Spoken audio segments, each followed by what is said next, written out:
All right, here we go. All right. What is your full name? Thomas Earl Hilton, Okay. Where were you born?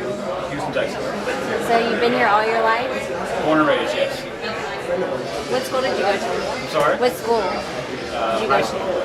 Yeah, high school. I went to Nimitz High School, and then I put a couple of years in at San Jacinto College in Pasadena.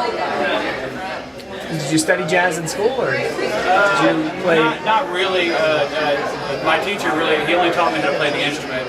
His philosophy was if you want to learn to play jazz, you listen to recordings and you go sit in a jam session. So no real strict formal training. What were some of your influences? Musicians or bass players? Yeah. My favorite bass players, I guess, are like Charles Mingus, Charlie Hayden, and Jimmy Garrison.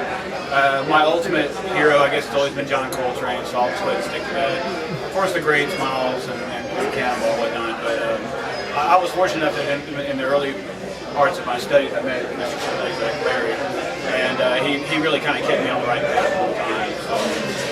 And Joe is telling us that his first improvisational experience was with you at a jazz trio workshop.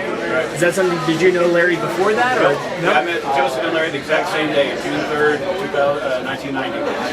And what was that?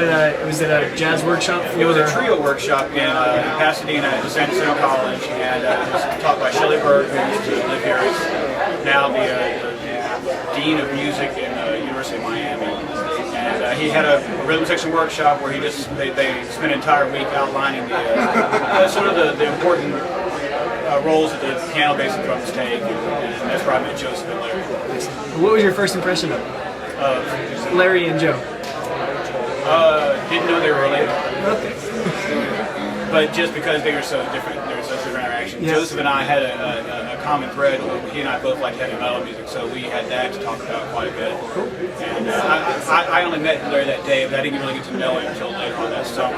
When I was occasionally I would drive Joseph home from the workshop and we would hang out and he would talk. But Joseph and I were more friends talking about heavy metal and death metal and whatnot. That was sort of our thing. So All right. the jazz came later. How did you start playing with him? Playing. With Larry? I don't know.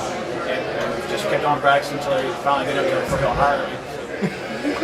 I spent several years on cruise ships in the 90s, and when I moved back here in 98, full time, he called me for one gig here, there, and I guess started getting the hang of it.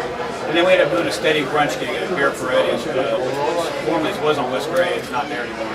And for 3 years, he and I and his guitarist, Mike Nace, they sort of whipped me into shape every Sunday for about 3 years. So if I have any true jazz training, that was it. The first 3 years I moved back to Houston. You have any more? Okay. I think that's it. Thanks, man. Thank you.